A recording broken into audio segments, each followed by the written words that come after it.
Hello and welcome to Millennium Sports World. Today we will take you on a tour from local sports to international sports including T20 World Cup cricket and FIFA World Cup news.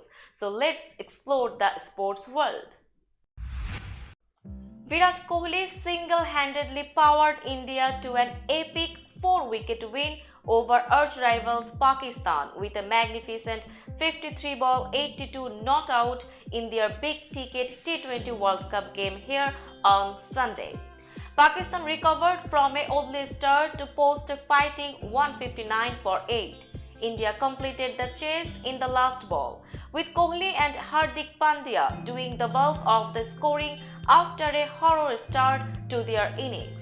The two revived India with a 113-run stand for the fourth wicket after they were reeling at 31 by 4 at one stage.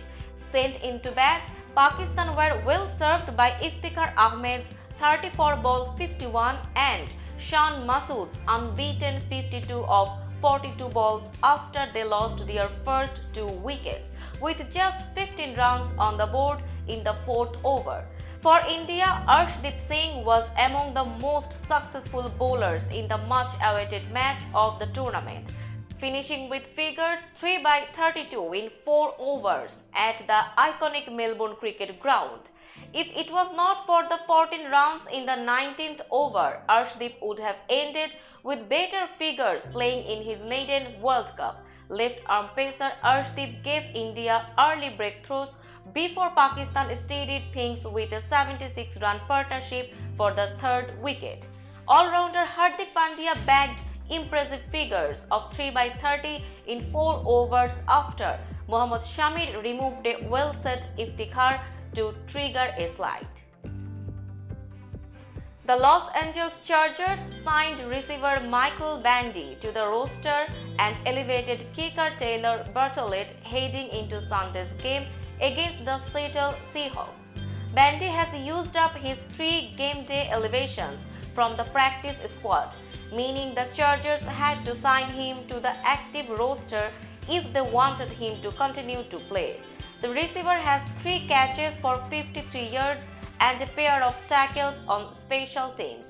He made the practice squad at the beginning of the season after leading the Chargers in the preseason with 18 catches for 172 yards and 2 touchdowns.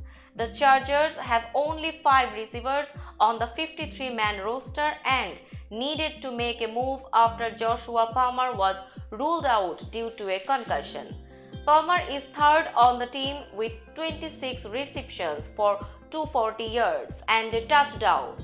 Keenan Allen is listed as questionable but could play for the first time since the September 11 opener against Las Vegas since the Chargers didn't call up a second receiver. Bartlett will participate in his second game in 3 weeks after Dustin Hopkins suffered a hamstring injury in last Monday's 19-16 overtime victory over Denver. Bartlett made all 3 of his field goal attempts in the October 9 win at Cleveland when Hopkins was inactive due to a quadriceps injury. The defending champion United States will face the Netherlands in the group stage of the Women's Soccer World Cup next summer, setting up an early repeat of the 2019 World Cup final. The draw was made at a ceremony in Auckland on Saturday. 4-time champion the United States was drawn in Group E with Vietnam, the Netherlands and a playoff winner still to be determined in a tournament expanded for the first time to 32 teams drawn into 8 groups of 4. The US will play all of its group matches in New Zealand in the tournament to be played at 10 stadiums in Australia and New Zealand in July and August 2023. The match against the Netherlands will be at Wellington on July 27. The US beat the Dutch by 2-0 in the 2019 final in France. Second-ranked Sweden is drawn in Group G with South Africa, Italy and Argentina. Third-ranked Germany is in Group H with Morocco, Colombia and South Korea, and European champion England in Group D with Denmark, China and a playoff winner.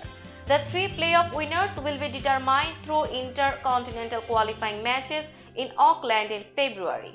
Under the formula of the draw, the 6 top-ranked teams couldn't face each other in the group stage. That ensured the US will not face Sweden in the group stage of a major tournament for the first time in 10 years. The Baltimore Ravens activated running back Gus Edwards from the physically unable to perform list and put running back J.K. Dobbins on injured reserve prior to Sunday's game against Cleveland. Edwards and Dobbins both missed all of last season with knee injuries. Edwards has not played this season too. Dobbins has played in 4 games in 2022 but was already ruled out for this weekend. Edwards has rushed for between 711 and 723 yards in each of his first 3 NFL seasons. Lionel Messi says Argentina do not fear any team at the World Cup, but he urged fans to stay calm with the tournament in Qatar less than a month away. Copa America champions Argentina, unbeaten in 35 games since 2019, were drawn with Saudi Arabia, Mexico, and Poland in Group C as they look to win their first World Cup title since 1986.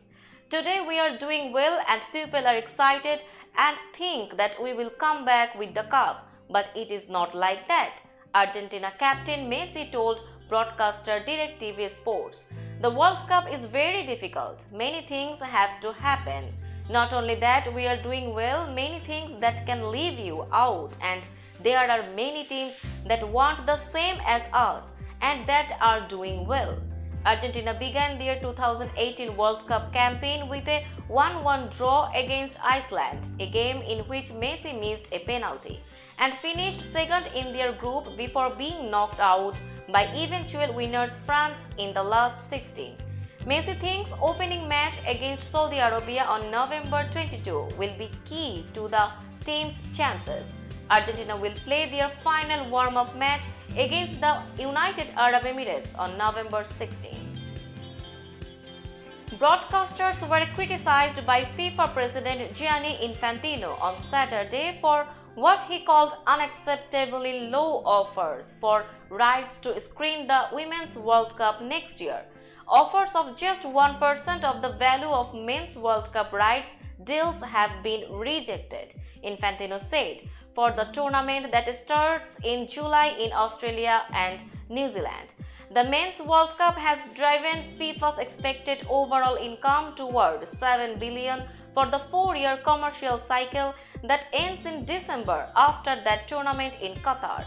100 times less, even more than 100 times in some occasions, then this is not acceptable, the FIFA leader said at a news conference ahead of the finals tournament draw. I don't want to mention them, but those who are there, they know it. The time zones in Australia and New Zealand mean many games, especially in the group stage, will be played in the nighttime hours in lucrative markets in Europe and the Americas.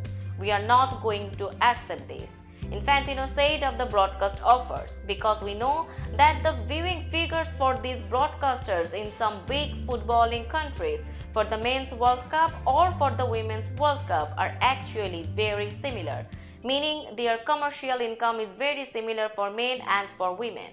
Infantino took a further jibe at broadcasters who he said pushed FIFA to treat women's soccer more equally on issues such as World Cup prize money. The 32 teams at the Men's World Cup in Qatar will share $440 million in prize money, while a prize fund of $60 million was proposed for the first 32-team women's edition in 2023. Two-time Grand Slam champion Simona Halep was provisionally suspended by the International Tennis Integrity Agency after failing a drug test during the US Open in August. The ITIA announced the punishment Friday for Halep, a former #1 player who is currently number 9 in the WTA rankings. She won Wimbledon in 2019, beating 23-time major champion Serena Williams in the final, and the French Open in 2018. In a social media post, Halep called the news of her positive test the biggest shock of my life, adding, "Facing such an unfair situation, I feel completely confused and betrayed." She is the most prominent tennis player to face a doping ban since five-time Grand Slam champion Maria Sharapova tested positive for a newly banned substance at the 2016 Australian Open. Sharapova initially was given a 2-year suspension but appealed to the Court of Arbitration for Sport, which reduced the penalty, ruling she bore less than significant fault in the case and could not be considered to be an intentional doper. Halep, a 31-year-old from Romania, announced in September she was taking the rest of this season off after having no surgery to improve her breathing. She considered retiring early this year after a series of injuries, but then said she felt rejuvenated after teaming up in April with coach Patrick Mouratoglou, who used to work with Williams. Lydia Ko won her 18th career title in the country of her birth after completing a 7 under 65 final round at the BMW Ladies Championship on Sunday. Ko finished the South Korea-based tournament with a 21 under 267, 4 strokes ahead of Andre Lee, who had a final round of 3 under 69. "This is probably the best I have played, the most consistently I have played," Ko said. "I played the back nine really well in all 4 of my rounds, and I think that was the big key for me." Ko slid to 15 under when she had a bogey at the number 7 before firing in 6 birdies to leave the rest of the pack behind.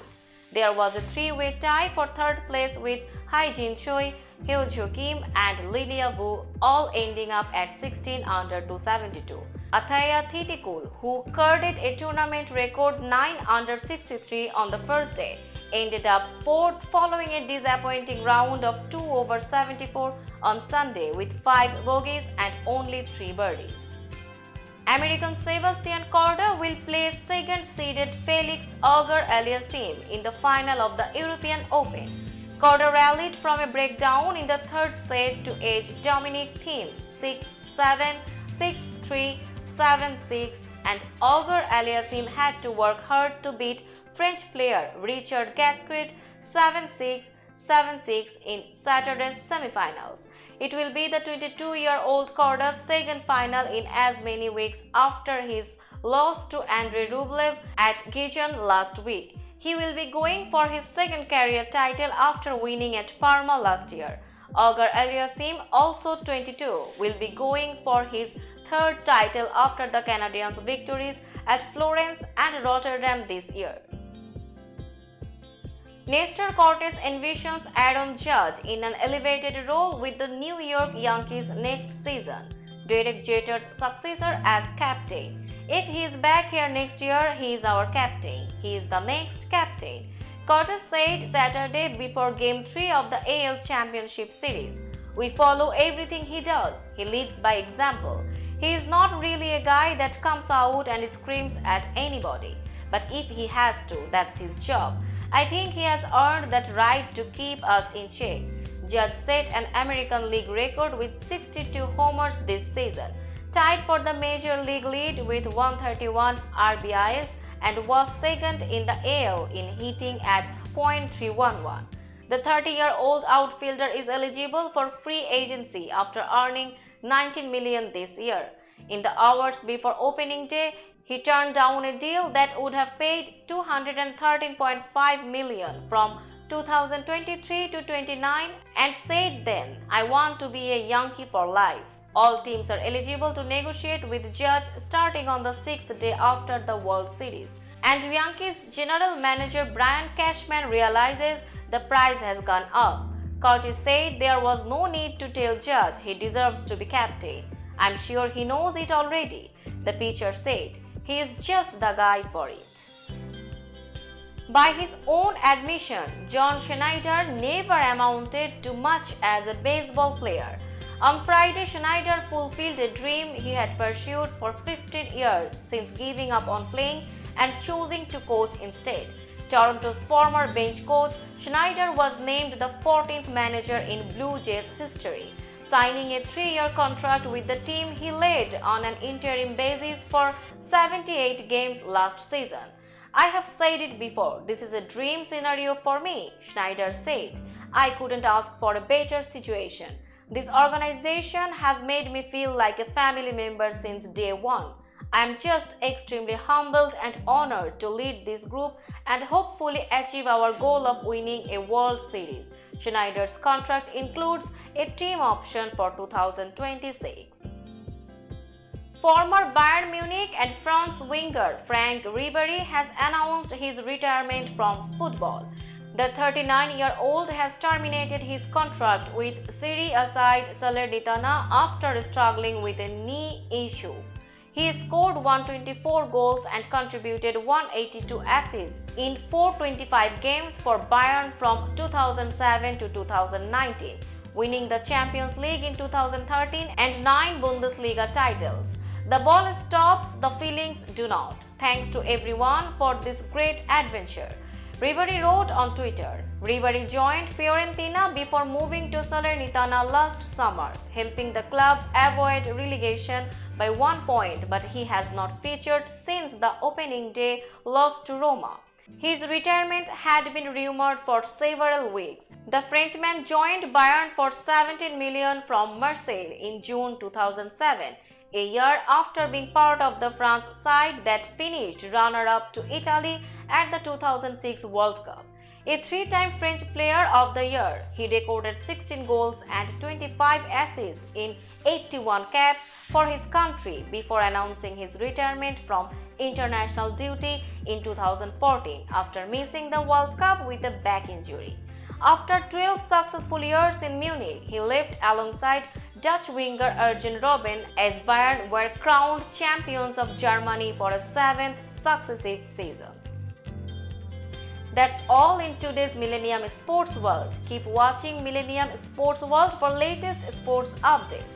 Millennium TV USA and Millennium News 24 network is transmitted and available to be watched free for all at TVs such as Sony, Samsung, LG, Roku TV, Amazon TV and Apple TV.